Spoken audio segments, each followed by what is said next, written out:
जिनेश्वરની વાણી સૌ સાથે। અનંત અનંત ભાવ ભેદથી ભરેલી ભલી અનંત અનંત નય નિક્ષેપે વ્યાખ્યાની છે।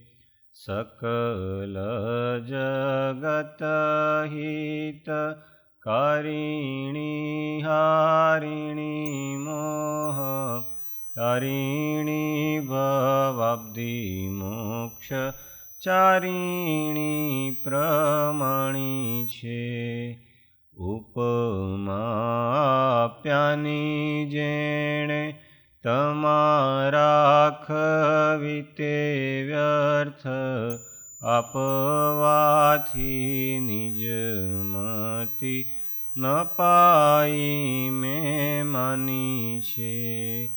અહો રાજ ચંદ્ર બાળ ખ્યાલ નથી પામતાએ જીનેશ્વર તણી વાણી જાણી તેણે જાણી છે। ગુરુરાજ તણી વાણી જાણી તેણે જાણી છે।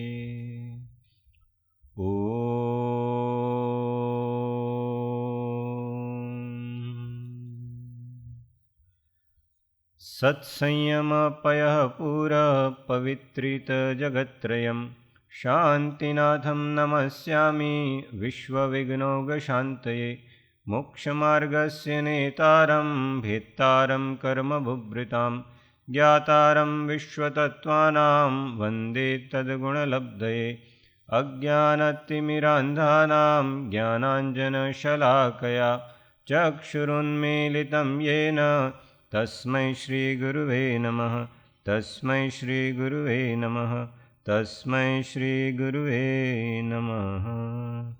ઓમ શ્રી પંચ પરમેષ્ઠ ભગવદ્ભ્યો નમઃ। श्री सद्गुरु देवाय नमः। जय सद्गुरु वंदन। जय सद्गुरु जय सद्गुरु। तत्व चर्चा में शक्तितः तप भावना, उसमें अंतरंग तप, अंतिम ध्यान और ध्यान में ध्यान के प्रकारों का, ध्यान के समस्त भेद प्रभेदों का वर्णन हो चुका है। अब अंतिम में आज ध्यान के विषय में ध्यान करने वाले ध्याता की पात्रता, ध्यान की विधि आदि का वर्णन हम करेंगे। तो ध्याता की पात्रता, ध्यान कौन कौन कर सकता है?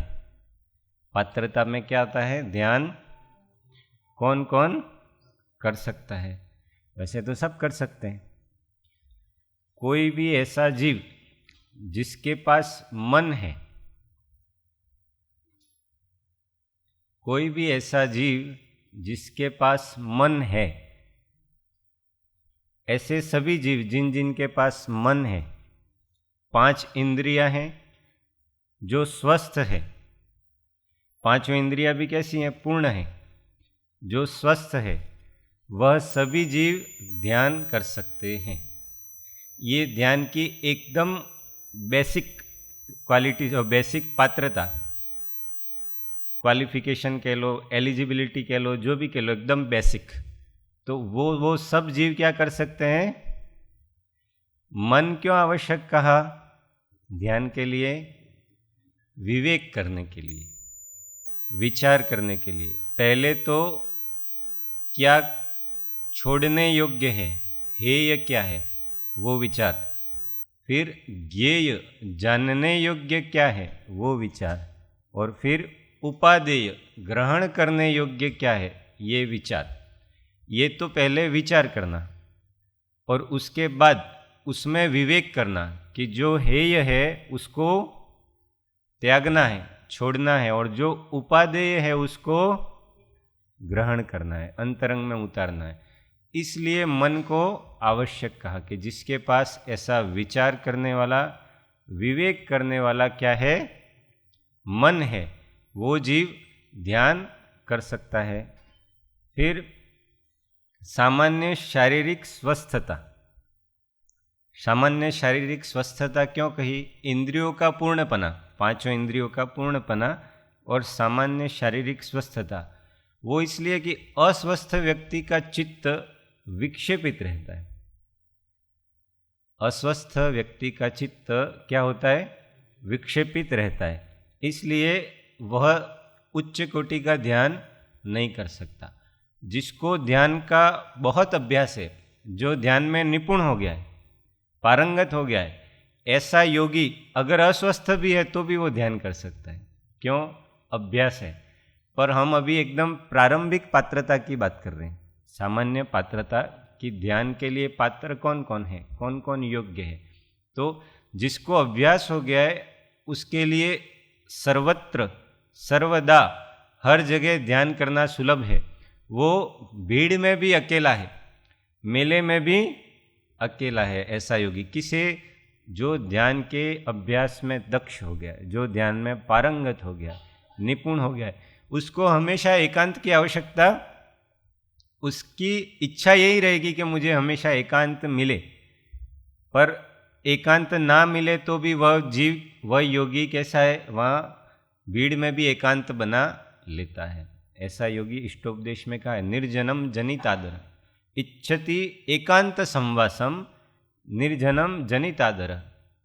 कि जो एकांत संवास को बार बार इच्छता है। एकांत अर्थात गुफा पहाड़ों में ही रहना ऐसा नहीं, जनसंग लोक संग कम से कम हो। क्योंकि उससे क्या होता है वो हमने पहले बहुत विचार कर लिया। जनसंग वच संग तेथी मननो स्पंद तेथी मन बहुविध भमे योगी तजो जनसंग। जिसको ध्यान करना है, जिसको अंतर्मुख होना है, उसको लोक संग, लोक संपर्क धीमे धीमे धीमे धीमे संक्षेप करना पड़ेगा। क्योंकि उसको संक्षेप नहीं किया तो जितना लोगों से संग बढ़ेगा उतने उनके विकल्प इसके दिमाग में चलेंगे। अभी अपने कम नहीं है, अपना ही अंदर क्या एक महासागर बह रहा है। बहुत सारे विचार, बहुत सारे संकल्प, बहुत सारे विकल्प अंदर वैसे ही बह रहा है। और एक किसी दूसरे का ले लो महासागर, हिंद महासागर, वो सब मिलके प्रशांत महासागर बन जाएगा, फिर पैसिफिक ओशियन। अपना कम नहीं है, अपना जो है उसको पहले कम करना है।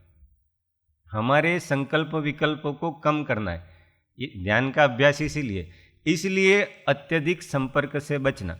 सामान्य जितना सहधर्मी लोग हैं, जितने जितने हमारे जैसे साधना करने वाले, तो वो कृपालुदेव ने उनके लिए तो क्या कहा?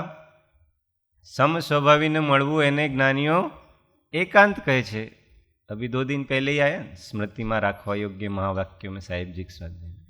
तो जो सहधर्मी है, एक जैसे स्वभाव वाले, एक जैसे लक्ष्य वाले, एक जैसे विचार वाले, वो तो हमारे लिए एकांत जैसे ही हैं।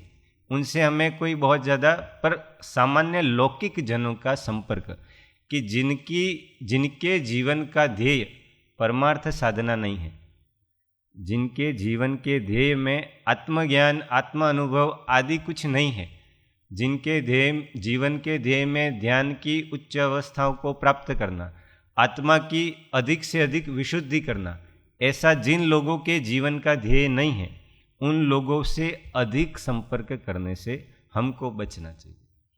जिनको परमार्थ साधना करनी है उनकी बात, जिनके जीवन का लक्ष्य ठीक है, अब जो जितना बचा है उतना जीवन निकाल देना है, ऐसा जिनका लक्ष्य, उनकी बात नहीं कर रहे। जिनको अभी भी ऐसा लगता है कि मुझे आत्म संस्कार गाढ़ करने, ताकि भवांतर में कभी वो संस्कार जागे, पूर्व भव के कोई संस्कार अभी से डाले होंगे। अनादि के संस्कार तो इतने सारे पड़े हैं इतने भवों के परिभ्रमण में कि एकदम से वो जाते नहीं हैं। वो द्रव्य क्षेत्र काल भाव का निमित्त पा करके वापस उदय में आते हैं। तो हमको क्या करना है? अब नए आध्यात्मिक संस्कार गाढ़ करने, तो उन संस्कारों से युद्ध कर सकें। कर्मों के सामने युद्ध कर सके ऐसा आत्मबल विकसित करना है, डेवलप करना है, ताकि वो संस्कार धीमे धीमे धीमे धीमे गाढ़ रहे। आत्मचिंतन, आत्मविचार, तत्वचिंतन, तत्व विचार, वैराग्य का विचार, संसार के दुख का स्वरूप का विचार, ये सब क्यों ऐसा कहा, क्यों ये संस्कार गाढ़ करने हैं? वो संस्कार गाढ़ इसलिए करने हैं कि पूर्व के संस्कारों से हम युद्ध कर सकें। अंदर हर योगी के मन में एक द्वंद्व अंदर चलता है, वो युद्ध, तो वो उसके साथ युद्ध करके विजय प्राप्त करनी है। ते भावे सोहम तणा जामे छे संस्कार तदगत दृढ़ संस्कार थी आत्मनिमग्न थवाय। सीधी सीधी महाराज जी ने, पूज्यपाद स्वामी ने सीधा सीधा ही कह दिया कि आत्मनिमग्न होना है तो मैं आत्मा हूँ, पर ब्रह्म हूँ, इस देह और देहादि संबंधों से विरक्त हूँ, रहित हूँ, ऐसा संस्कार वो क्या करना है? गाढ़ करना है। ते भावे सोहम तणा, कि मैं वही हूँ आत्मा। ते भावे सोहम तणा जामे छे संस्कार, कि वो संस्कार साधना से धीमे धीमे धीमे धीमे आत्मा पर गाढ़ होते हैं, जमते हैं। तदगत दृढ़ संस्कार थी, और वो जो दृढ़ संस्कार हमने आत्मा पे डाले उससे क्या होता है? आत्मनिमग्न था। आत्मनिमग्नता उसी से आएगी जो संस्कार हम गाढ़ कर रहे हैं। अभी नहीं तो कुछ वर्षों बाद, जैसी जैसी हमारी योग्यता पात्रता, अभी नहीं तो कुछ वर्षों बाद, कुछ वर्षों बाद नहीं तो कुछ दशकों बाद, दायकाओं पछी, और तब भी नहीं आई तो किसी अगले धन्य भव में, किसी और भव में। पर करना यही है ना। इसके अलावा दुख से छूटने का कोई उपाय, सर्व दुख અને સર્વ ક્લેશથી મુક્ત થવાનો उपाय एक आत्मज्ञान। किसी भी भव में दूसरा कोई मार्ग मिलने वाला नहीं है दुख और क्लेशों से छूटने का। गमे तो आजे, गमे तो काले, गमे तो लाख वर्षे, पण हे जीव तारे एज करे, मैं आत्मा हूं और आत्मा दुखी है। ये जीव दुखी है किसी भी कारण से, संसार परिभ्रमण से। जब तक आत्मज्ञान नहीं होता तब तक सब जीव दुखी हैं, चाहे वो माने या।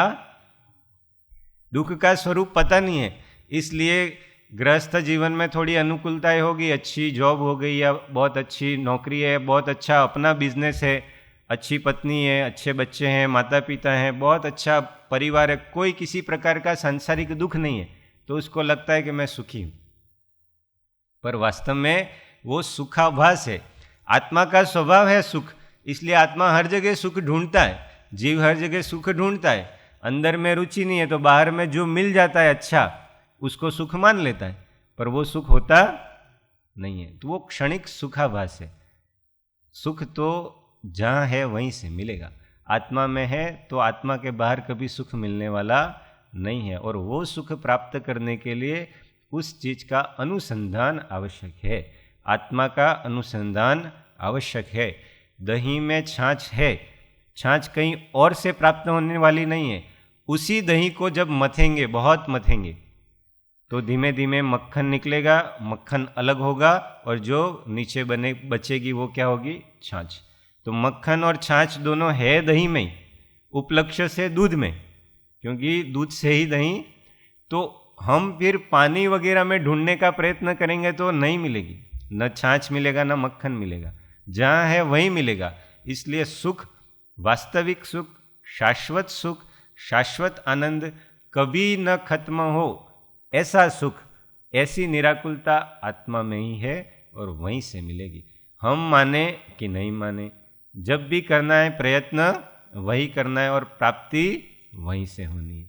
इसलिए इस चीज को प्राप्त करने के लिए, इस आनंद को प्राप्त करने के लिए जो सर्वोत्तम साधन सर्व दर्शनों में कहा वह है ध्यान। कौन सा कहा? इतने दिनों से हम बहुत विस्तार से इस ध्यान पर चर्चा कर रहे हैं। कहाँ से प्रारंभ किया था? इच्छा निरोध, इच्छा का स्वरूप, वहाँ से प्रारंभ किया था। उसके बाद से इतने दिनों से कैसे कैसे इच्छाओं का निरोध, इच्छाओं के निरोध के आधार पे कितने तप कहे, वो उन सब तप का राजा सार स्वरूप वह क्या है? ध्यान। तो ध्यान से ही सर्व प्राप्ति है, ध्यान से ही लौकिक सुख की भी प्राप्ति है, और ध्यान से ही पारमार्थिक सुख की भी प्राप्ति है। इसलिए ध्यान की सिद्धि जरूरी है, आवश्यक है। हम जिस भूमिका में, जिस पात्रता में हैं, वहाँ जैसा हमसे हो सके पर वैसा ध्यान करना तो आवश्यक ही है। उसके बिना सिद्धि होती नहीं है। तो उसकी पात्रता में सर्वप्रथम पात्रता है आरंभ परिग्रह का अल्पत्व, जो आज विस्तार से पूज्य श्री ने सुबह स्वाध्याय में बताया। आरंभ परिग्रह का अल्पत्व, नियम दिलवाए हैं साधकों को, नियमबद्ध करवाया है। क्यों? उसका कारण है, जितना जितना आरंभ परिग्रह, उतनी उतनी मूर्छा और उतने उतने विकल्प। वहां आरंभ अर्थात क्या?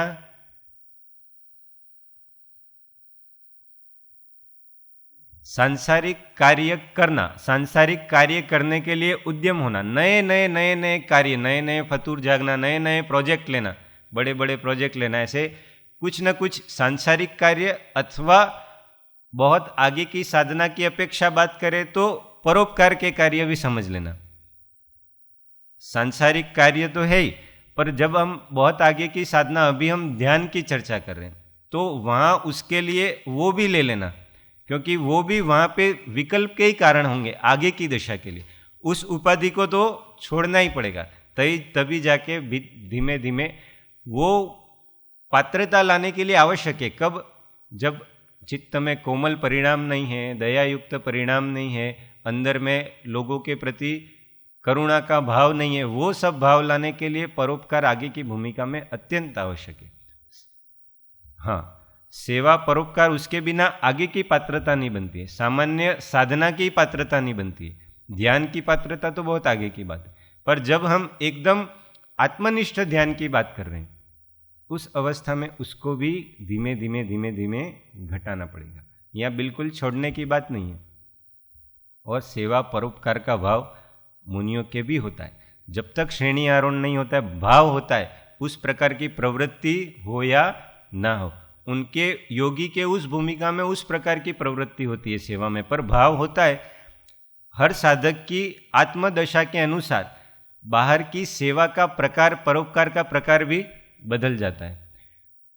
एक महावीर स्वामी ने, एक श्री राम ने, एक महात्मा बुद्ध ने जितना परोपकार किया, उतने हजारों समाज सुधारक मिलके भी नहीं कर सकते। उन्होंने सबसे बड़ा परोपकार क्या किया? स्वयं की विशुद्धि की। सबसे पहले क्या किया? मौन रहे 12.5 साल, बोला नहीं कुछ भी, कोई उपदेश नहीं। जबकि चाहते तो उस समय भी वो तो भगवान ही थे, वो तो जन्म से ही भगवान थे। चाहते तो बोल सकते थे, उपदेश दे सकते थे, पर नहीं। पहले क्या करना है? स्वयं की विशुद्धि। मैं मेरी योग्यता ऐसी बनाऊं कि खाली मेरे दर्शन मात्र से ही करोड़ों जीवों का उद्धार हो जाए, मुझे कुछ कहने की भी आवश्यकता। स्वामी विवेकानंद को पूछा भरी सभा में कि मुझे भी आपकी तरह समाज सुधार करना है, तो मैं क्या करूं उसके लिए? तो विवेकानंद जी ने कहा, अपना सुधार समाज की सबसे बड़ी सेवा है। समाज का हर एक व्यक्ति अगर अपना अपना सुधार कर लेगा तो किसी का सुधार करने की आवश्यकता ही नहीं रहेगी। तुम किसको सुधारोगे जाके?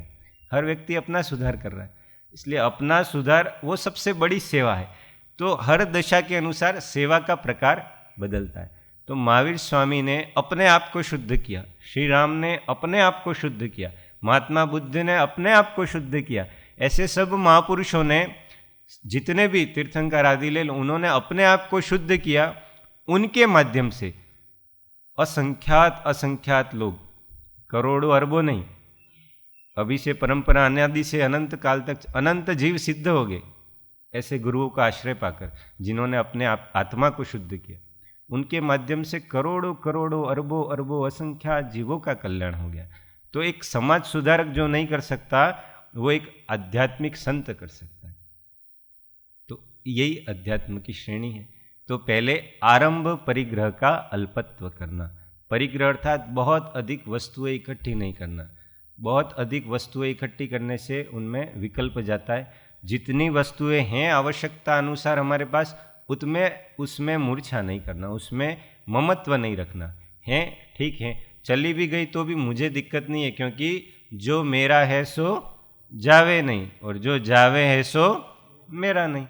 तो उसमें बहुत ममत्व नहीं करना। तो ये पहली शर्त, इसका विस्तार बहुत सुबह हो गया, अपन बहुत अधिक विस्तार में नहीं जाएंगे। तो अपने आप को संकोच करना और अपनी आवश्यकता की सामग्रियों को, सुविधाएं, विलासिताएं, ये ध्यानी की बात नहीं चल रही। जिसको बहुत विलासिताओं में रस है, विलासिताओं के कारण बहुत सामग्री है, उस जीव के ध्यान नहीं लगता है। जो बहुत सुविधाभोगी जीव है उसके भी ध्यान नहीं लगता है। यहाँ तो कैसे जीव की बात हो रही है? चालशे, फावशे, भावशे, गमशे, ऐसे जीव की बात हो रही है कि जो अपनी आवश्यकताओं को सीमित कर रहा है साधक, ताकि बाहर में उसकी मूर्छा, ममत्व उन वस्तुओं में कम हो जाए। उसके बाद की पात्रता आचार्य कहते हैं, मुमुक्षु जन्म निर्विण्णो, मुमुक्षु जन्म निर्विण्णो शांत चित्तो वशिस्थर जीताक्षो संवृतो धीरो ध्याता शास्त्रे प्रशंस्यते। कि कैसे ध्याता की शास्त्र में प्रशंसा होती है। 2 श्लोक हैं शुभचंद्राचार्य के ज्ञानार्णव में। उसमें पहला है, मुमुक्षुर जन्म निर्विण्णो शांत चित्तो वशिस्थर जीताक्षः संवृतो धीरो ध्याता शास्त्रे प्रशस्यते। और दूसरा है, विरज्य काम भोगेषु विमुच्य वपुषि स्पृहाम यस्य चित्त स्थरीभूतम ध्याता शास्त्रे प्रशस्यते। तो ये 2 प्रकार के ध्याता की पात्रता बताई। सबसे पहली मुमुक्षु। मुमुक्षु अर्थात क्या? यहाँ आत्मध्यान की बात चल रही है, इसलिए हम उस प्रकार के साधकों के गुण, यहाँ जो सांसारिक ध्यान वगैरह जो होते हैं, विपश्यना आदि की बात नहीं कर रहे। वो कोई भी जाके कर सकता है। वो रिलैक्सिंग मेडिटेशन है। वो रिलैक्स करने के लिए हम संसार की भागदौड़ में बहुत रचे पचे हैं, तो हमको थोड़ा आराम मिल जाए, उसके लिए वो सब जितनी बाहर में दुकानें हैं मेडिटेशन की, हम उनकी बात नहीं कर रहे। वो सब दुकानें चित्त को खाली शांत करने के लिए हैं कि थोड़ी स्ट्रेस जो हो गई है इतनी भागदौड़ भरी जिंदगी से, उससे राहत मिल जाए। उस ध्यान की अभी चर्चा नहीं कर रहे।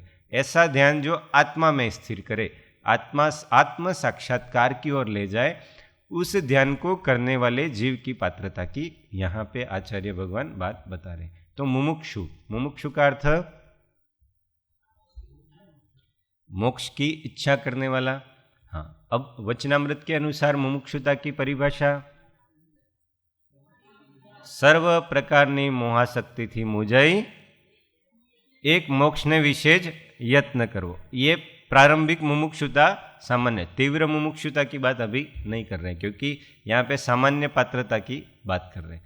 सर्व मोहासक्ति थी मुजाई। अब जब मुमुक्षुता ये वाला जो है, सर्व मोहासक्ति थी मुजाई एक मोक्ष ने विशेष यत्न करो, ये है अपने में तो ठीक है, पर ये नहीं है तो अब ये इसकी उत्पत्ति कैसे होगी, वो भी 2-4 लाइन के बाद वहां बताया। पत्रांक 254 में क्या बताया? મુમુક્ષુતા ઉત્પન્ન કેવી રીતે થાય એના પહેલા પણ એક વસ્તુ બતાવી। હા, બહુ સરસ। પોતાના દોષ જોવામાં અપક્ષપાતતા, આનાથી મુમુક્ષુતા ઉત્પન્ન થાય। ઇટ્સ અ સાયન્ટિફિક, બહુ એકદમ શાંતિથી ધીરજથી વિચાર કરીએ તો આખું જ્ઞાની પુરુષને જેમ આવ્યું તરંગમાં આવ્યું એમ લખી દીધું એવું નથી, साइंटिफिक है। पोताना दोष जोवामा अपक्षपातता, अपक्षपातता शब्द लिखना पड़ा। क्यों लिखना पड़ा? हमारे दोष देखने में हम बहुत पक्षपाती हो जाते। कभी कभी स्थूल दोष हमको दोष रूप में लग जाते, पर जो सूक्ष्म दोष हैं वो हमको दोष रूप में लगते नहीं है। आ काल में तो चाले, आ काल में तो आवू तो रहे, आवू तो रहवानुं ज। ये सब सूक्ष्म दोषों में ये सब हम पक्षपात आ जाता। बड़े बड़े दोष हैं जो कहें निकालने के लिए, हाँ ठीक है वो दोष हैं, पर जो सूक्ष्म दोष हैं जैसे मान कहलाता बड़ा, पर यहाँ सूक्ष्म और स्थूलता उस अभिप्राय से नहीं है। सूक्ष्म दोष जो कि बड़े बड़े हैं पर हमसे निकलते नहीं हैं, या हमको कहीं न कहीं उन दोषों के प्रति रस है अंदर से, ऐसा स्वच्छंद, अहंकार, मायाचारी, ईर्ष्या, मत्सर भाव, इनमें कहीं न कहीं रस आता है जीव को। वो दोष है ऐसा समझ में आता है, पर वो दोष मुझे निकालना है ऐसा, क्योंकि इतने दोष तो अब सब में रहते हैं, और जब दोष से रहित हो जाएगा तो भगवान ही हो जाएगा ना। मैं भगवान थोड़ी हूँ, मैं तो साधक हूँ, तो अभी तो मेरे में तो ये दोष रहने वाले। ऐसी अपक्षपात दृष्टि, यहाँ स्वयं के दोष की बात चल रही है, अभी दूसरों की गुण दोष की चर्चा नहीं है। पोताना दोष जोवामा अपक्षपातता, कि एकदम मध्यस्थ होके, अपक्षपात होके, जो दोष है वो दोष स्वरूप, जो गुण है उसको गुण स्वरूप। और यदि हमारी वृत्तियों से हमारे दोषों का ख्याल हमें नहीं आता है, हमारी उतनी योग्यता नहीं है, तो जो योग्य जीव हैं, गुणाधिक हैं, जो हमसे ज्ञान ध्यान में अधिक हैं, जो सत्पुरुष हैं, जो सद्गुरु हैं, ऐसे कोई भी जिनकी साधना हमसे अधिक है, उनके पास जाके वो सामने वाले की योग्यता विचार करके उनके पास जाके बताना कि मेरी वृत्तियाँ ऐसी ऐसी रहती हैं, मेरी वृत्तियाँ, चित्त वृत्ति मेरी यहाँ यहाँ जाती है, तो ये क्या दोष है? इसको दोष जानना आध्यात्मिक साधना में कि नहीं जानना। जितना हमको समझ में आ जाता है कि ये दोष है, वो तो है ही, स्थूल दृष्टि से हमको समझ में आ रहा है कि ये दोष है, पर जो हमको नहीं समझ में आ रहा है, जो हमको नहीं समझ में आ रहा है कि ये दोष है कि नहीं, पर मुझे ध्यान में इस वृत्ति से बाधा आती है, तो ये दोष होना चाहिए ऐसा मुझे लगता है, पर है कि नहीं, तो जो हमसे साधना में अधिक है उनके पास जाके चर्चा करना कि मेरी चित्त वृत्ति अधिकाधिक इधर जाती है, तो क्या ये दोष है? क्या ये मेरे चित्त को विक्षेपित करता है? ऐसा एक दोष उपयोग थी एक पड़ पण भरनार ते महावीरना बोधनो पात्र छे। तो एक पड़, इसलिए क्या एक छोटा भी दोष अपने उपयोग के बाहर ना हो, हम उसको निकालने का कितना उद्यम करते हैं वो बात की बात है। पहला तो एक छोटा भी दोष हमारे उपयोग से बाहर नहीं होना चाहिए। अगर हमारे उपयोग से बाहर है तो बहुत चिंता का विषय है। हमारे उपयोग में आ रहा है, निकल नहीं रहा है, वो तो चिंता का विषय है ही, वो क्रम से निकलेगा अपनी पात्रता के अनुसार। पर कोई दोष हमारे उपयोग में ही नहीं आ रहा है, हमको पता ही नहीं चल रहा है कि ये दोष कर रहे हैं हम, तो फिर वो बहुत चिंता का विषय है। क्योंकि हम निकालेंगे कैसे जब समझ में ही नहीं आ रहा है। और कभी कोई सामने वाला, कोई हमारा शुभ चिंतक अगर दोष को बताए तो बहुत लघुत्व भाव से उसको स्वीकार करना चाहिए।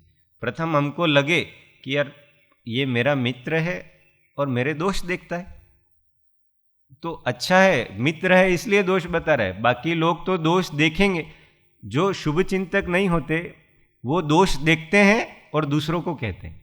आपको नहीं कहते हैं, किसको कहते हैं? दूसरों को कहते हैं, दूसरों को प्रचारित करते हैं। पर जो अपना शुभ चिंतक होगा वो अपना दोष देख के अपने को कहेगा।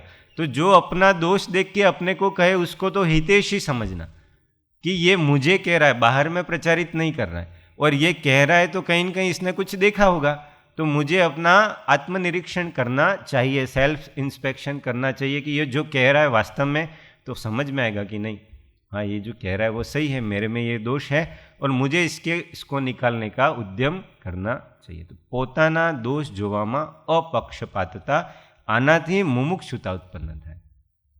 दोष क्यों निकालने हैं? जब ऐसा चिंतन करेगा साधक तो उस चिंतन में क्या निकलेगा? दोष क्यों निकालने हैं हमको? उन दोषों की जगह गुणों को स्थापित करना है, इसलिए दोष निकालने। गुणों को स्थापित क्यों करना है? गुण हमारा स्वभाव है, गुण आत्मा का स्वभाव है। जैसे जैसे गुण प्रकट होंगे वैसे वैसे आत्मा का स्वभाव प्रकट होगा, और उसी स्वभाव का परिपूर्ण हो जाना। दोष हैं तब तक अशुद्धि है, और दोष जाते हैं तो शुद्धि होती है। तो परिपूर्ण शुद्धता वो क्या है? मोक्ष कहो निज शुद्धता ते पामे ते पंथ। अब मोक्ष को तो स्वयं की शुद्धता, उसी को मोक्ष कह दिया, तो ये तो मोक्ष की परिभाषा होगी कि स्वयं की परिपूर्ण विशुद्धि, वो क्या है? मोक्ष। तो ऐसी परिपूर्ण विशुद्धि की जो इच्छा करता है वो दोषों को निकालने का उद्यम करता है, गुणों को विकास करने का उद्यम करता है। तो ये जो इच्छा है उसी को क्या कहते हैं? मुमुक्षुता, मुक्त होने की इच्छा, उसको क्या कहते हैं? आलंकारिक रूप से कृपालुदेव ने बताया कि સર્વ મોહાશક્તિથી મૂંઝાઈ એક મોક્ષને વિશે જ યત્ન કરવો. કેમ કે મોક્ષને વિશે યત્ન ક્યારે થાય? જ્યારે મોહ અને આસક્તિ ઘટે તો જ મોક્ષને વિશે યત્ન થાય. ને ખાલી શાબ્દિક અર્થમાં મુમુક્ષુ, મુક્ત થવાની ઈચ્છાવાળો સાધક એ કહેવાય. આપણે સંબોધન થઈ ગયું છે મુમુક્ષુ, મુમુક્ષુ સાધક એમ સંબોધન થઈ ગયું છે, પણ એ ખરેખર સંબોધન માત્ર નથી. જ્યારે આપણા અંદર હૃદયમાં ચિત્તમાં મુક્ત થવાની ઈચ્છા હોય તો જ આપણે મુમુક્ષુ છીએ. જો મુક્ત થવાની ઈચ્છા ના હોય તો મુમુક્ષુ સંબોધન માત્ર પણ ખાલી એ નામ સ્થાપના કહેવાય. તે ત્યાં ભાવ સ્થાપના નથી. નિક્ષેપ હોય ને 4 પ્રકારના. तो मुक्त होने की इच्छा, पर वो कब? जब मोह घटे और आसक्ति घटे. जितना मोह, वो हमने कह दिया पहले ही, आरंभ परिग्रह अल्पत्व. आरंभ परिग्रह का अल्पत्व करने से मोह और आसक्ति घटती है, आत्मविचार को अवकाश प्राप्त होता है और मुक्त होने की इच्छा जिसके नहीं है, अभी उसमें साधना का, उस जीव के साधना में प्रवेश नहीं है. क्यों नहीं है? क्योंकि जो बेसिक क्वालिटीज़ हैं, basic virtues of the soul, जैसे सरलता, क्षमा, मार्दव, आर्जव, शौच, ये सब गुण प्रकट नहीं हो पाते. क्यों नहीं प्रकट होते हैं? मुक्त होने की इच्छा नहीं है, इसलिए दोष को अपक्षपात रूप से देखेगा नहीं और दोषों को निकालने का उद्यम नहीं करेगा. जब दोषों को निकालने का उद्यम नहीं करेगा तो गुण भी प्रकट नहीं होंगे, और गुण प्रकट नहीं होंगे तब तक साधना में प्रवेश नहीं है. गुणों के विकास का नाम ही साधना है, दोषों को निकालने का नाम ही साधना है, आत्मा को शुद्ध करने का नाम ही साधना है. इसके अतिरिक्त साधना कुछ और नहीं है. फिर दूसरा क्या कहा? मुमुक्षुर जन्म निर्विण्ण. जन्म निर्विण्ण अर्थात संसार से विरक्त. जन्म अर्थात यहाँ संसार, संसार से विरक्त. तो हम सब संसार से विरक्त हैं, इसलिए यहाँ आए. संसार के विषय भोगों में हमको उतनी रुचि नहीं है जितनी एकदम निरे संसारी लोगों को है. तो उतने तो सांसारिक विरक्ति हुई है, उतनी योग्यता हमें प्रकट हुई है. पर और विरक्ति, यहाँ आके भी हमको दूसरा संसार नहीं बसाना है. जो रुचियाँ हम जो संसार में करते थे, वही रुचियाँ हम यहाँ के धर्म मार्ग में अप्लाई कर दे तो बात तो वो के वही रही, खाली प्रकार बदला, रुचि का प्रकार बदला, बाकी अंदर का संसार गया. अंदर का संसार जाना चाहिए, वो मुख्य. तो संसार से विरक्ति, और वो कैसे आती है? सबसे अच्छा उपाय 12 भावनाओं का निरंतर चिंतन करना. संसार के स्वभाव का चिंतन, वो संसार के स्वभाव का चिंतन, ये 12 अनुप्रेक्षाएं हैं. वो वैराग्य की जननी कहा कृपालुदेव ने. बहुत अच्छा वर्णन आगे भावना बोध में कृपालुदेव ने 12 भावना शुरू करने से पहले लिखा कि अनंत अनंत जीव सिद्ध हुए, वो सब जीव वैराग्य को प्राप्त इन्हीं भावनाओं का आश्रय लेके हुए. तो चमत्कारिक हैं ये 12 भावना.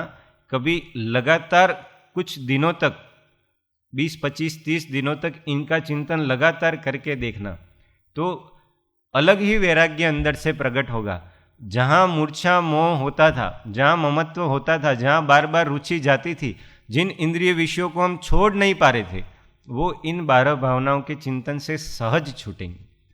बहुत चमत्कारिक है. इसलिए आचार्यों ने शास्त्र के शास्त्र लिखे हैं इसके ऊपर, 12 भावनाओं के ऊपर.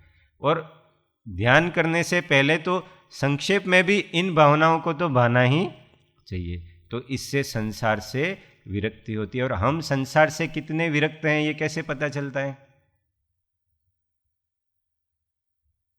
क्या मापदंड? हम संसार से विरक्त हैं, कोई आपको पूछे तो कैसे पता चलेगा कि हम संसार से विरक्त हैं कि नहीं?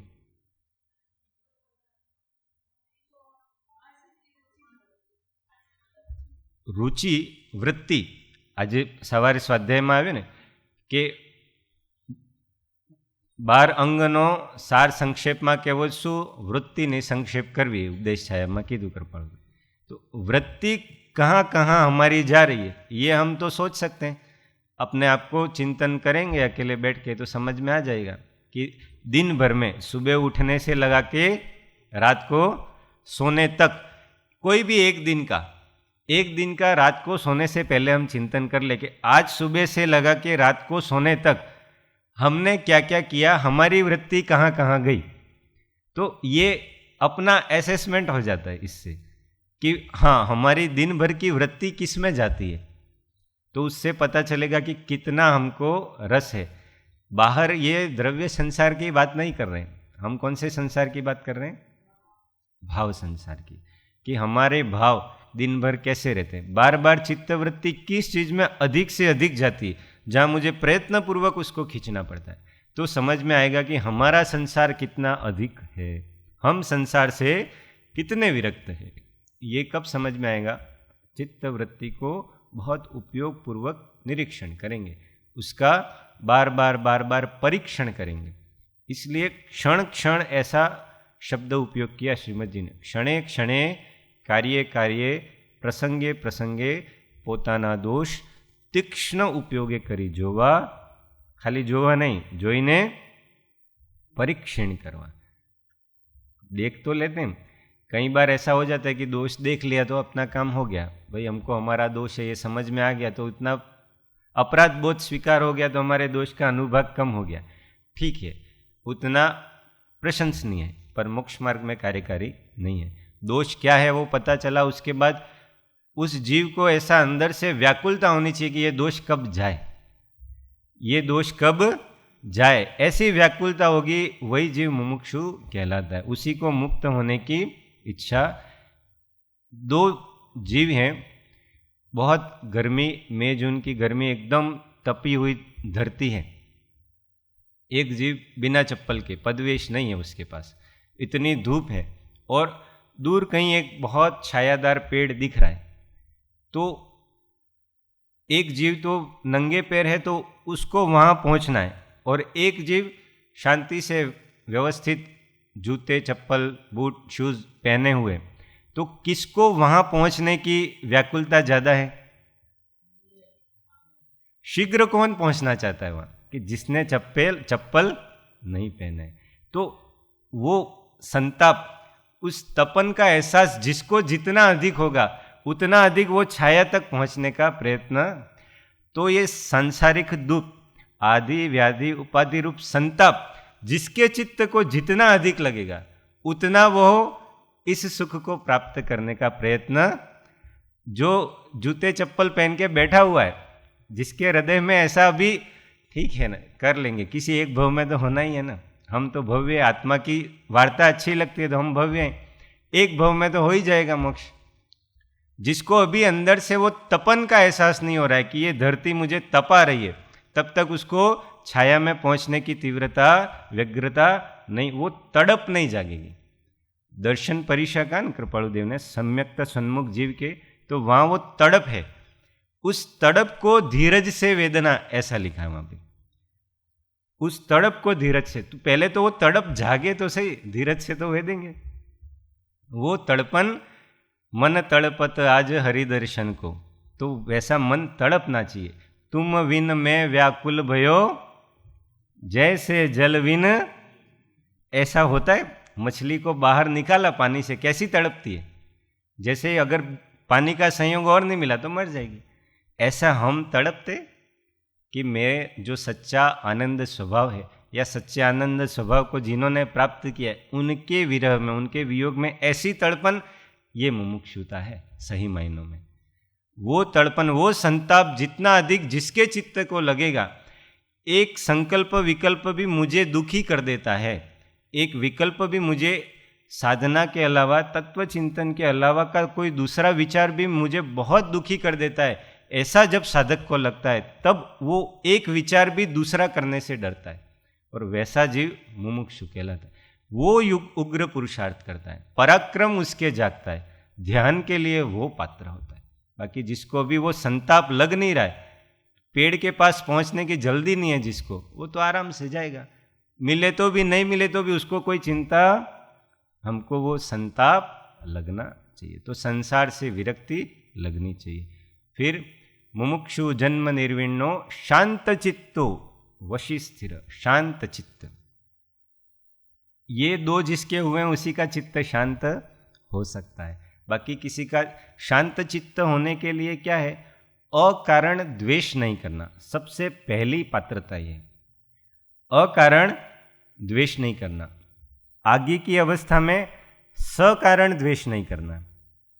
पहला क्या, अकारण द्वेष नहीं करना। कई बार हमारा कुछ नहीं होता है, दो व्यक्ति परस्पर एक दूसरे से उनकी बहस चल रही है, हम जा रहे हैं, बस हम फिर एक पक्ष में हो जाते हैं, हम किसी एक पक्ष में हो जाते हैं, हमारा कुछ लेना देना ही नहीं था, हम जा रहे हैं। आप कहीं आई संस्था में उदाहरण के लिए लाओ, दो कर्मचारी आपस में बात कर रहे हैं, बात करते करते उनमें बहस हो गई, हम जा रहे, हम किसी एक पक्ष में अपने आप को ले लेते हैं, अकारण द्वेष कर लेते हैं दूसरे से, कोई कारण ही नहीं था हमारे पास, वो करते अभी शाम को वही साथ में हिल मिल के घूमेंगे फिरेंगे, हमने द्वेष कर लिया अचानक, और अकारण द्वेष करके कितने कर्म बांध दिए। ऐसा जहां हमारे पास कारण नहीं है द्वेष करने के लिए, ऐसा अकारण द्वेष।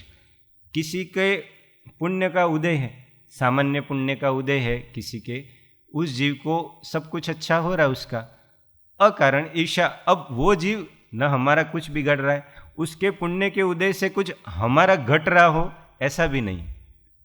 उसका पुण्य, जगत जीव है कर्माधीना, अचरज कछु अन लीना, ऐसा चिंतन करना था कि क्या आश्चर्य करना, सबके पुण्य का उदय, कर्म का उदय, कभी पुण्य कभी पाप चलता ही रहता है, मेरे भी चल रहा है।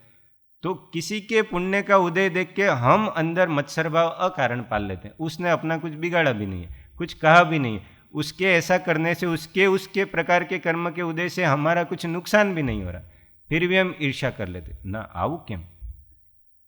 એમાં એટલી પાત્રતા નથી, તોય पात्रता तो है, तभी पुण्य का उदय, कर्म का उदय उपादान के अनुसार ही आता है। जिसकी जितनी हाँ, तात्कालिक गुण वाली योग्यता ना भी हो। वर्तमान में बहुत सारे नेता ऐसे देखे जाते हैं कि भ्रष्टाचार हैं, व्याभिचारी है, बहुत पर आगे पीछे घूमने वाले लोग, पैसा, इतना पुण्य का उदय, तो तात्कालिक गुण प्रगटीकरण वाली योग्यता नहीं है, उसमें उतना गुणों का प्रागट्य नहीं है, पर उपादान तो उस प्रकार का है, पूर्व में पुण्य करके आए तो अभी भोग रहा है। पापानुबंधी पुण्य हो, भले उस पुण्य के उदय में पाप का अनुबंध कर रहा हो, पर है तो जैसा उपादान है वैसा ही, वास्तव में वैसी योग्यता है। पर हम कभी कभार योग्यता अयोग्यता गुणों के हिसाब से लगा लेते हैं कि इसमें साधकता नहीं है, गुण नहीं है, कुछ भी नहीं है, फिर भी लोग इसके आगे पीछे घूमने दो, अपने को क्या फर्क पड़ता है। उसका आत्मा मोक्ष कहो निज शुद्धता, हमारी शुद्धि उसको मोक्ष है, उसकी शुद्धि उसकी अशुद्धि वो उसका जाने, उसका कल्याण अकल्याण वो उसका जाने। अकारण द्वेष नहीं पालना। તમે કંઈ કહેતા? હા, ભારત પાકિસ્તાનનો મેચ ચાલતો હોય તો આપણે એક પક્ષમાં થઈ જઈએ ને અકારણ બીજાથી દ્વેષ કરીએ, એ તો મેચ પૂરો થાય ને બંને સાથે સાથે પાર્ટી કરતા હોય રાતના, બંનેને કરોડો અરબો રૂપિયા અબજો રૂપિયા ત્યાં મળે છે, तो मैच पूरा होते हैं और हम दिनों दिनों तक विकल्प चलते हैं। क्रिकेट का वगैरह शौक हो, भारत पाकिस्तान, अब कहीं अगर किसी कारण से भारत हार गया तो जिस खिलाड़ी के कारण हारा भारत का, उसी से द्वेष कर बैठते हैं और दिनों दिनों तक संकल्प विकल्प उसके बारे में चलते हैं। उसको नहीं लिया होता तो अच्छा होता, क्यों लिया, नहीं क्यों करना भाई, वो तो शाम को एक साथ है दोनों। अकारण द्वेष, तो जिस जीव को, आध्यात्मिक साधक को इनसे बचना चाहिए। फिर सकारण द्वेष से बचना चाहिए। ये तो अकारण द्वेष हुआ। फिर कारण उपस्थित भी हो, हमारा कोई अपमान कर दे, हमारी कोई निंदा कर दे, या हमको जिनसे राग है, ऐसे हमारे स्त्री पुत्र मित्र आदि का कोई अहित कर दे, तो हमको स्वाभाविक है, यत्र राग पदम धत्ते द्वेषस्तत्रेति निश्चय, कि जहाँ राग होता है वहाँ द्वेष, क्योंकि जिनके प्रति राग है उनका कुछ भी हुआ तो हमको तुरंत उनका कुछ करने वाला है उसके प्रति द्वेष हो जाता है। तो सकारण द्वेष से भी बचना चाहिए। द्वेष के कारण उपस्थित हुए वहाँ भी चिंतन करना, तत्व चिंतन, की ये पर्याय मात्र मैं नहीं हूँ, ये जो कुछ हो रहा है, जिसको ये कह रहा है वो मैं, रूप मने देखाए जे समझे नहीं कई बात, समझे ते देखाए नहीं, जो ये सब कुछ कह रहा है वो दिखता नहीं है, और जो मुझे दिखता है वो इनको नहीं दिख रहा है, वो केवल मुझे दिखता है। रोष दृश्यमान आ जड़ बधा, चेतन छे नहीं दृष्ट, रोष करूँ क्या तोष क्या, धरु भाव मध्य। जे छे बधु पर्याय छे, पूतगल छे, जेटलो देखाय छे, हूँ क्या तो रोष करूँ क्या द्वेष, क्या रोष करना, क्या द्वेष करना, मध्यस्थ भाव को। तो कारण उपस्थित हो जाए द्वेष के किसी भी कारण से, तो भी वहाँ पे द्वेष नहीं करना।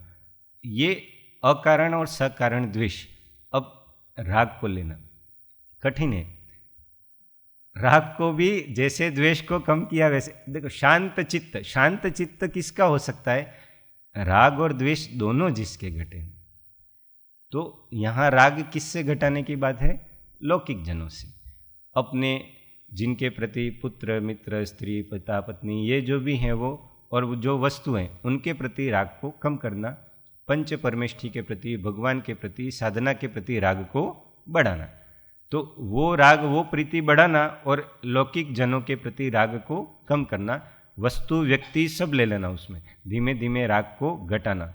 अकारण सकारण द्वेष और राग, उनको धीमे धीमे जिसने घटाया है वो जीव ध्यान का पात्र होता है। राग आदि के कल्लोल थी मन जड़ लोलन थाय, ते देखे चित्त तत्व ने अन्य जने न जनाए।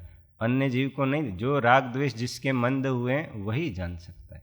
तो ये शांत चित्त, संकल्प विकल्पना क्लेशना कारणों जेने निर्मूल કર્યા છે ને સંકલ્પ વિકલ્પની જેને મંદતા થઈ છે। कल के स्वाध्याय में था ना, दोनों कारण, ये दोनों जिसके नहीं है वो शांत चित्त कहलाता है। हाँ, तो संकल्प विकल्प की जिसके मंदता हुई है वो चित्त शांत। संक्लेश, साहेब जी ने बताया था, जो दुख है वो भी संक्लेश है और जो हर्ष भाव है वो भी, दोनों संक्लेश है। दोनों संकल्प विकल्प के कारण है और दोनों संकल्प विकल्प के कारण है, इसलिए दोनों संक्लेश रूप है। तो दोनों संक्लेश कम होना। कर्णानुयोग, आध्यात्मिक शास्त्र में यह, कर्णानुयोग में भी ऐसा ही है। जो अच्छा बंध होता है, तीव्र शुभ बंध, अधिक स्थिति अनुभाग का, वो भी संक्लेश परिणाम से होता है। और जो अशुभ बंध होता है अधिक स्थिति अनुभाग का, वो भी संक्लेश, पर वो कौन सा संक्लेश है? अशुभ रूप।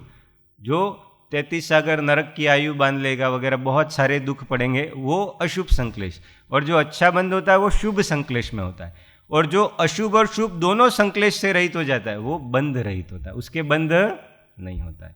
तो शुद्धोपयोग संक्लेश रहित है, वहाँ बंध नहीं होता है। तो शुभ और अशुभ दोनों संक्लेश से जो विरक्त हुआ है, वो दोनों संक्लेश जिसके घटे हैं वो शांत चित्त कहलाता है। वशी, उसके बाद कौन सा है? वशी, जिसने मन को वश में किया है। ध्यान करने की पात्रता किस किस की है वो बात बता रहे हैं। हमारी नहीं है तो ये गुण हमें डेवलप करने अभ्यास से। ऐसा नहीं कि आज जो बताए वो हमें नहीं है तो हम छोड़ देते हैं, ऐसा नहीं। ये हमको डेवलप करने, ये गुण जितने जितनी मात्रा में, न्यूनाधिक रूप से, सब में संपूर्ण रूप से हो जाए ऐसा आवश्यक नहीं है। इसलिए धीमे धीमे धीमे धीमे। तो मन को वश करने का उपाय क्या है? मन को वश करने का उपाय गीता में क्या कहा? साहिब जी लेते हैं, असंशयम महाबाहो मनो दुर्निग्रहम चलम अभ्यासेन तु कौन्तेय वैराग्येण च गृह्यते। कि ये निसंशय ये बात सत्य है कि मन को वश करना बहुत कठिन है, परंतु हे अर्जुन, अभ्यास से और वैराग्य से इसको वश में किया जा सकता है। तो मन को वश करने के उपाय कौन से? अभ्यास और वैराग्य। धीमे धीमे धीमे धीमे अभ्यास करना, मुक्त होने की इच्छा बढ़ाना, संकल्प विकल्प कम करना, ऐसे धीमे धीमे जहाँ चित्तवृत्ति बार बार जाती है वहाँ से वापस लाना। अपरिचय अने अनभ्यास, 6 पदना पत्रमा કહ્યું છે, अपरिचय अने अनभ्यास आ बंने मन ने जीतवामां सहायकारी थाय छे। अपरिचय किससे? जिससे मन बार बार विक्षेपित होता है, राग द्वेष बढ़ते हैं, उनसे अपरिचय करना, उन वस्तु से, उन व्यक्तियों से। और फिर अपरिचय करके अनभ्यास, अनभ्यास इसलिए उस वृत्ति का विपरीत अभ्यास। क्रोध होता है तो क्षमा का अभ्यास, मान होता है तो विनय का अभ्यास, मायाचारी होती है तो सरलता का अभ्यास, उसका अनभ्यास, दोष का अनभ्यास, और जो विपरीत गुण है उसका अभ्यास। तो इससे मन स्थिर होता है। बाकी मनोनिग्रह के 18 विघ्न वगैरह मोक्षमाला में बहुत विस्तार से दिए, वहाँ पे समझ लेना चाहिए। फिर है शांत चित्तो वशी स्थिर। अब जिसका मन वश में है वही स्थिर हो सकता है, और कोई स्थिर हो सकता इसलिए जो स्थिरता है वो वशी के साथ में, जिसने अपने मन को जीता है वही स्थिर हो सकता है। और उसके आगे का विशेषण भी उसी के, जीताक्ष। जीताक्ष, अक्ष मतलब इंद्रिय, जीताक्ष जिसने इंद्रियों को जीता अर्थात जितेंद्रिय। तो वो भी कौन हो सकता है? जिसने मन को वश में किया है। मन को वश किए बिना इंद्रियां वश में नहीं होती। इंद्रियों को वश करने के लिए मन बार बार विचार, तत्व चिंतन के द्वारा हमने इच्छा निरोध में बहुत विस्तार से लिया है, एक एक इंद्रिय को वश करने के उपाय और एक एक इंद्रिय कैसे कैसे विषय में जाती है, बहुत विस्तार से उसमें लिया। तो मन को वश में करता है वही। और जितेंद्रियपना केवल आचार्यों ने नहीं, कृपालदेव ने भी कहा, पत्रांक 40 ने कया कया 4? विशाળ बुद्धि, मध्यस्थता, सरलता, जितेंद्रियपण। ते आत्मा तत्व पामવાનો उत्तम पात्र છે। तो ध्यान का भी पात्र वही है। ये चारों ध्यान तत्व पामવાનો એટલે આત્માને પ્રાપ્ત કરવાના। આત્માને પ્રાપ્તિ ધ્યાન વગર થાય નહીં, એટલે આત્મ અનુભવ એ ध्यान વગર નહીં થાય। એની વાત આપણે અહીંયા કરી છે। જીતાક્ષ, ધીરો, धैर्यवान, कि जब वो तड़प उत्पन्न होती है, वियोग उत्पन्न होता है, आत्मा को और प्रभु को प्राप्त करने के लिए जो व्यग्रता उत्पन्न होती है उसको धीरज से सहन करे। अति परिणामीपणु आवा नहीं दे, अत्यंत धैर्य रहे। कोई पण परिणामों पोताथी वधारे अपेक्षा ही नहीं करे। जेटली जेवी पात्रता है ए पात्रता ने ए दोषों ने सहन करे ने धीरजपूर्वक, धैर्यपूर्वक ए धीमे धीमे धीमे धीमे मोक्ष मार्ग में आगळ वधे अने विचलित ना थाय। 10 वर्ष साधना करी लीधी, 10 साल साधना कर ली, अब बस अब नहीं होता है। अब क्या हुआ? धैर्य कम हो गया, धीरज खुटी गयो, धैर्य खुटी गयो। धीरो, धीर पुरुष बहुत ध्यान का अभ्यास कर रहे हैं पर सिद्धि नहीं होती, तो भी लगे रहना है। उसी से सिद्धि, उसी से बहुत काल से साधना कर रहे हैं, 25 साल हो गए, पर कोई बहुत वृत्तियों में परिवर्तन, पर लगे रहना है। होना इसी से, आज नहीं तो कल होना। धैर्य कम नहीं होना चाहिए। श्रद्धा और सबूरी दोनों है जरूरी, दोनों जरूरी। इसलिए वो श्रद्धा भी बनाए रखनी, अविचल, मोक्ष मार्ग से विचलित नहीं होना है। तो अविचल रहना है। तो ज्ञानी पुरुष का आश्रय एकदम सरल उपाय है इसके लिए, पर ये सबको मिलता, बहुत पुण्य किए हो तब जाके ज्ञानी पुरुष का आश्रय हमेशा के लिए मिलता है। सुबह स्वाध्याय में आया था ना, जीवन भर आश्रय मिलता नहीं है। तो बहुत पुण्य किए हो तब जाके आश्रय मिलता है, और उनका आश्रय हो तो ये धैर्य वगैरह ये सब गुण सहज प्रकट हो जाते हैं कि बस वो है ना हमारे लिए सबसे बड़ी आशा की किरण, वो है। जब तक वो है उनके साथ तो पूरा जीवन निकल जाएगा। बस उनकी सेवा, उनका आश्रय, एक एक दोष वो बताएंगे। क्यों? जाता सदगुरु शरण माँ अल्प प्रयास से जाए, बड़े बड़े दोष भी चले जाते।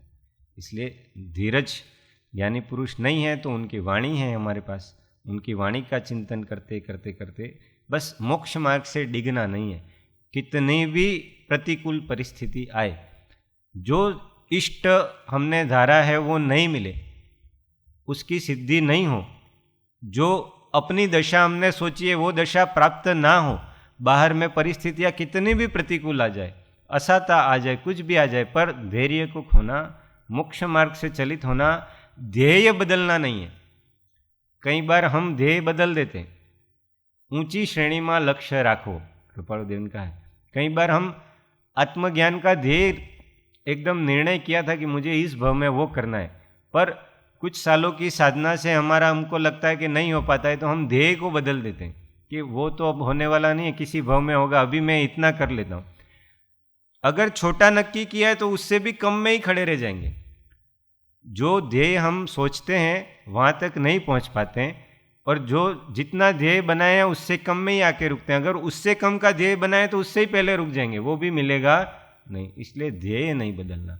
ये ध्येय अत्यंत सौभाग्य से, बहुत पुण्यवान पुरुषों के हृदय में, आत्मा में ये बात जागती है कि मुझे आत्मज्ञान प्राप्त करना है। ऐसी इच्छा भी बहुत सद्भाग्य से जागती है। इसलिए ये ध्येय नहीं बदलना चाहिए कभी जीवन में। कितनी भी प्रतिकूल परिस्थितियाँ आ जाए, ये ध्येय को त्याग नहीं करना। कभी न कभी किसी न किसी कारण से ये होगा, पर हमको ध्येय बदलना नहीं है, धीरज हमेशा रखना है। वेदांत में जो 6 गुण मुमुक्षु के कहे ना, उसमें भी तितिक्षा जाती। हाँ, तितिक्षा, शम, दम, उपरति, तितिक्षा, श्रद्धा और समाधान, उसमें भी है। तो इसको सहनशीलता, तितिक्षा मतलब सहनशीलता, तो वो रखनी पर धैर्यपूर्वक की। ये ध्यान की सिद्धि जब वहाँ पतंजलि सूत्र में भी तो यम, नियम, आसन, प्राणायाम, प्रत्याहार, धारणा, उसके बाद ध्यान कहा है। तो यम तो हमको पता ही है, 5 महाव्रत जो हम 5 व्रत कहते हैं, अहिंसा, सत्य, ब्रह्मचर्य, अचौर्य और अपरिग्रह। और नियम क्या? नियम कौन से? वहाँ पे नियम किसको कहा है पतंजलि योग सूत्र में? हाँ, अपन पारायण में बोलते हैं ना, शौच, संतोष ने तप, स्वाध्याय ने देव स्मृति, स्वाध्याय देव स्मृति, देव स्मृति। फिर करण, नियम पंच जानवा, करण आसन स्थिति। तो ये 5 नियम है, शौच, संतोष, तप, स्वाध्याय और ईश्वर प्रणिधान। ऐसा तात्विक नाम क्या है उसका? ईश्वर प्रणिधान, ईश्वर का स्मरण निरंतर करते रहना। तो ये 5 नियम बताए, कहाँ? पतंजलि योग सूत्र में। तो ये 5 अपने 10 धर्म बता दिए, उनमें ये सब आ जाता है। तो ये सब पात्रता प्रकारांतर से हर जगह बताइए, पर इन पात्रताओं के बिना ध्यान होता नहीं है। दूसरे श्लोक में क्या बताया? विरज्य काम भोगेशु, ये अपने आ गया, जो इंद्रियों को और मन को नियंत्रण करना है, वश में करना है। तो काम भोगों से तो विरक्त होना, 5 इंद्रिय के विषय भोगों से जो विरक्त नहीं होता है, उसका चित्त विक्षेपित रहता है, उसको कभी ध्यान लग सकता नहीं है। विमुच्य वपुषि स्पृहाम, सबसे मुख्य ये है, अंतिम। विमुच्य वपुषि स्पृहाम, वपुषि अर्थात, वपु अर्थात शरीर, देहाध्यास घटाना है, देहाशक्ति, उसके बिना ध्यान लगता। देह के प्रति जितनी जितनी आसक्ति है, अशुचि भावना का चिंतन, तत्व चिंतन करके धीमे धीमे धीमे धीमे जितना हो सके उतना देहाध्यास घटाने का प्रयत्न करना चाहिए। ये सब गुण होंगे तब जाके हम ध्यान के पात्र होते हैं। उसके अलावा अगर ये गुण नहीं है तो ध्यान के माध्यम से इन गुणों का, ध्यान अर्थात क्या? विचार, तत्व चिंतन। अभी अपन ने धर्म ध्यान के स्वरूप में विचार किया, जो अच्छा लगे वो पढ़ो, उसके ऊपर चिंतन करो, जो अच्छा लगे वो पढ़ो, उसके ऊपर चिंतन करो। ये ध्यान करने का सबसे, और ये करते करते ही मन की गति स्थिर होती है, मन वश में होता है। ध्यान के अभ्यास से ही मन स्थिर होता है। अभ्यास वैराग्य, अभ्यास वैराग्य, अभ्यास। ज्ञान के बिना आगे का मार्ग प्राप्त नहीं होता, और ध्यान के बिना मन की गति स्थिर नहीं होती। ध्यान विना न थंबे मन की गति, ज्ञान विना शिव पंथ न सूझे, ऐसा बनारसी दास जी कहते हैं। ध्यान के बिना मन की गति स्थिर नहीं होती। तो मन को रोकने के लिए भी ध्यान उपाय, ये सब गुण प्रकट करने का उपाय भी ध्यान ही है। आत्मविचार, तत्व विचार, उससे ही ये सब प्रकट होंगे, और ये जितने प्रकट होंगे उतना उतना आत्म ध्यान में सहायता मिलेगी। तो हर उपाय करके, कुछ भी करके, मरीने पण ऐ कथमपि मृत्वा तत्व कौतूहली सन, अनुभव क्या है? अनुभव भव मूर्ते पार्श्ववर्ती मुहूर्तम पथगत विलसंतम स्वम समालोक्येन त्यजिसी जगति मूर्त्या साकमिकत्वम। कि हे जीव, हे भाई, तू मर कर भी, अर्थात महान कष्ट को सहन करके भी तत्व को, आत्मा को जानने का कौतूहली हो जा। कौतूहल से भी जान। कितना? एक मुहूर्त के लिए इस भव, इस मूर्ति, इस शरीर का पड़ोसी हो जा। कितने टाइम के लिए कहा? अनुभव भव मूर्ते पार्श्ववर्ती मुहूर्तम, एक मुहूर्त के लिए पड़ोसी हो जा। किसका? शरीर का। कैसे? ऐ कथम अपि मृत्वा, तो कितने भी कष्ट प्रतिकूलताएं सहन करो, और इसको प्राप्त करने के उद्यम को नहीं छोड़ना है। क्योंकि इसके बिना कल्याण नहीं है। इसके बिना कभी किसी जीव का कल्याण हुआ नहीं है, अभी होता नहीं है और आगे नहीं होगा। तो हमारा कल्याण हम चाहते हैं, इसलिए हम सब कुछ छोड़ के यहाँ आए हैं। वो विचार करना कि हम क्या क्या छोड़ के आए हैं, क्यों छोड़ के आए। बाकी सब जीव तो जगत में भोग ही रहे, हम क्यों छोड़ के आए, और जो छोड़ के जिस ध्येय के लिए आए हैं, तो हमने निष्पक्ष रूप से अपना सब कुछ उस ध्येय के लिए दिया है, अपना सर्वस्व उस ध्येय के लिए त्याग अभी तक किया है? वास्तव में नहीं किया है। तो जब जागो तब सवेरा, जब समझे तब से वो करने का प्रयत्न, इसके बिना कभी कोई सिद्धि होती। इसलिए निरंतर निरंतर वैराग्य को बढ़ाना है, विषय भोगासक्ति को कम करना है और अभ्यास को बढ़ाना है। निरंतर अभ्यास वैराग्य, अभ्यास वैराग्य, अभ्यास और वैराग्य, ये ध्याता की सामान्य पात्रताएं हमने समझी और यही ध्यान की विधि है। सबसे अच्छा ध्यान हमारी भूमिका में यही है कि ध्यान करने के लिए सभी प्रकार के आरंभ परिग्रहों का संकल्प पूर्वक त्याग करके 2 घड़ी कम से कम बैठे। कितनी? 48 मिनट कम से कम। उतना भी नहीं बैठ सकते तो 1 घड़ी 24 मिनट, पर सब कुछ त्याग करके बैठे। तब विकल्प नहीं हो कि मेरे सभी आरंभ परिग्रह का मोबाइल पास लेके अलग कमरे में मोबाइल को साइलेंट करके रख देना, वो भी पास लेके नहीं बैठना। और बैठो तत्व विचार, जहाँ जिस आसन में बैठ सकते हैं उस आसन में बैठ के तत्व विचार करो। जो कुछ अच्छा पढ़ो उसके ऊपर विचार करो। आत्मसिद्धि, वचनामृत या कोई भी सरल शास्त्र जो हमको अच्छा लगता है वो पढ़ो। महापुरुषों के जीवन चरित्र पढ़े, उसके ऊपर हम विचार करें और विचार कर करके निरंतर आत्म सन्मुखता बढ़ाने का जितना हो सके उतना प्रयत्न हमको करें। तो ये ध्यान तप हमारे जीवन में बहुत आश्चर्यकारी परिवर्तन लाने वाला है। इसके बिना वो जो परिवर्तन हम चाहते हैं, वो जो वृत्तियों का संक्षेप, वृत्तियों का क्षय हम चाहते हैं, वो तथारूप होता नहीं है। इसलिए कभी भी आत्मविचार के बिना आत्मज्ञान किसी को हुआ नहीं है और आगे होगा नहीं। क्यों? एक होय त्रण काल में परमारथनो पंथ, प्रेरे ते परमार्थ ने ते व्यवहार। तो एक ही है, हर काल में पंथ एक ही है। इसलिए आत्मविचार, धीमे धीमे कषायों की उपशांतता करें, एकमात्र मुक्ति की इच्छा, ये बहुत महत्वपूर्ण है। बार बार अपन ने अभी पूरे ये सम्यक तप में, ये ध्यान वाले में ये विषय मुख्य लिया है, एकमात्र मुक्ति की इच्छा। उसके अलावा सारी इच्छाओं को गौण करना है। जितनी भी इच्छाएं, सब क्षुद्र इच्छाएं, अनंत बार वो सब इच्छाएं हमने पूरी की हैं। एक इच्छा, बस यही इच्छा को बलवती करना है। जो कार्य, जो अपूर्व भाव अनंत काल में अभी तक नहीं किया, वो हमारा ध्येय होना चाहिए। बहुत अधिक वांचन, बहुत अधिक श्रवण, उनसे अब थोड़ा सा थकना है हमको। बहुत अधिक वांचन, बहुत अधिक श्रवण से अब थकना है। थक के अब आत्म मंथन में अंदर की ओर प्रेरित होना है, आत्म विचार में प्रेरित होना है। जो पढ़ा सुना है वो सब अब सोचना है। साहिब जी उदाहरण देते हैं गाय का, भैंस का, कि वो चार गोचरी करके आते हैं, फिर आंबा नीचे बेसीने वागोड़े।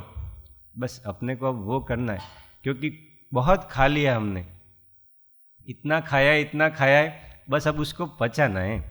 धीमे धीमे धीमे धीमे विचार नहीं है अब समय हमारे पास। किसका कितना, केवल वृद्ध लोगों के लिए बात नहीं है, किसका कितना आयुष्य है कुछ पता नहीं है। किसी क्षण, अगले क्षण, 1 घंटे बाद भी हम हैं कि नहीं पता है। तो कब आयुष्य पूरा हो जाए और हमारे पास पछतावे के अलावा कुछ और रहता, अब हमारे पास अधिक समय नहीं है। तो जितना समय है उतना एकमात्र ईमानदारी पूर्वक, प्रामाणिकता पूर्वक, जब जागे तब से सवेरा, ऐसा करके एक इसी उद्यम में लग जाना है। तब जाके ऐसे महापुरुषों का मिलना हमारे लिए सार्थक होगा। नहीं तो सद्गुरु मिले, सत्पात्रता हमने बढ़ाई नहीं, तो उनका मिलना व्यर्थ हो जाता है। अनंत काल में कितनी बार, अभी समवसरण का आया ना, वहाँ भी जाके आ गए, तीर्थंकर भगवान के पास भी जाके आ गए, पर कल्याण होता। तो ऐसा अवसर मन मिला है, विचार करें और बहुत अधिक समय अन्य द्वंद्वों में नहीं पड़ के इसमें अधिक से अधिक समय लगाएं, श्रुत में, तत्व चिंतन में, ध्यान में, तो हमारा कल्याण निश्चित रूप से होता है। साहेब जी ने अनुभूतिना उद्गारों में बात लिखी है कि અમારો આત્મા અનુભવ, हमारा आत्मानुभवनी साक्षी ये पूरे छे। ऐसा करके एक वाक्य लिखा है कि जो जो जीव भगवान के द्वारा, गुरु के द्वारा कहे हुए इस मार्ग को अपनाएगा उसको नियम से आत्मसिद्धि होगी। हाँ, आज के स्वाध्याय में भी था कि वो होगा ही होगा। उसके अलावा भी एक पैराग्राफ है उसमें कि हमारा आत्मा अनुभवनी साक्षी आप पूरे छे के एम करीने वो है, ऐसा कि जो जो जीव उसको नियम से होनी है, आज नहीं तो कल, नहीं तो कुछ समय के बाद। इसलिए हमको मार्ग नहीं छोड़ देना है किसी भी कारण से। उम्र हो गई हो, असाता आ गई हो, किसी भी कारण से मार्ग नहीं छोड़ना है। नियम से अगर हम उस पथ पे चलेंगे तो आत्मसिद्धि होनी ही होनी है। इसलिए सत्पुरुष के वचन पे दृढ़ श्रद्धा रख के और अपना समय निकट जान के हमको अतिशीघ्र, शीघ्रातिशीघ्र, as soon as we can अपने को इस मार्ग में अब बहुत तीव्रता से लग जाना चाहिए। तो आज हमारा ये इतने सत्रों के बाद तप भावना, शक्तितः तप भावना यहाँ पे पूरी होती है। अब आगे हम साधु समाधि और वैयावृत्ति भावना का विचार करेंगे।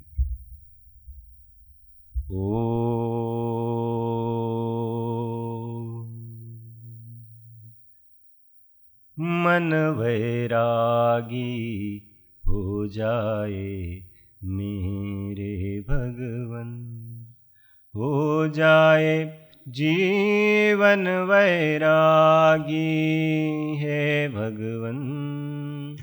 मन वैरागी हो जाए मेरे भगवन। चारों गति के घोर दुखों को बहुत सहा, चारों गति के घोर दुखों को बहुत सहा, चारों गति के घोर दुखों को बहुत सहा। अब लाचारी मिट जाए मेरे भगवन, अब लाचारी मिट जाए मेरे भगवन।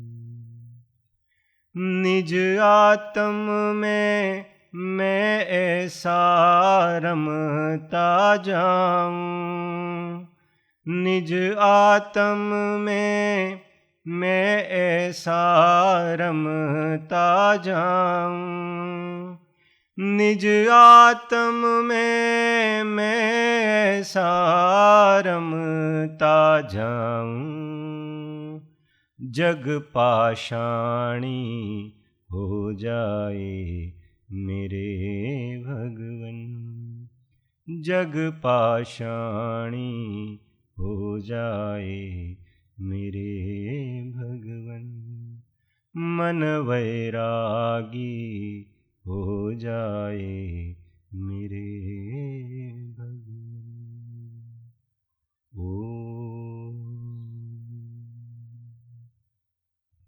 बुद्धि समाधि परिणाम शुद्धि, स्वात्मोपलब्धि शिव सौख्य सिद्धि।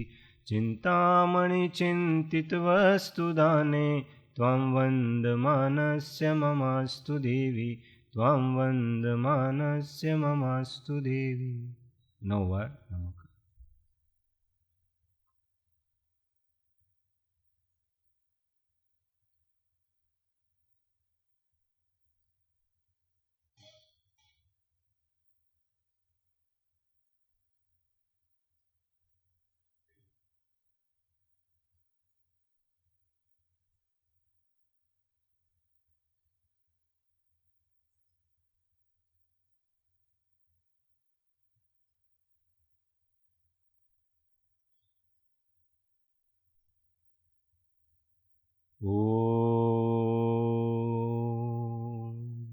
बोलो द्वादशांग जिनवाणी माता की जय, सद्गुरुदेव की जय, परम कृपालु देव की जय, सब संतन की जय। सद्गुरुवंदन, जय सद्गुरुवंदन, जय सद्गुरुवंदन, जय सद्गुरुवंदन।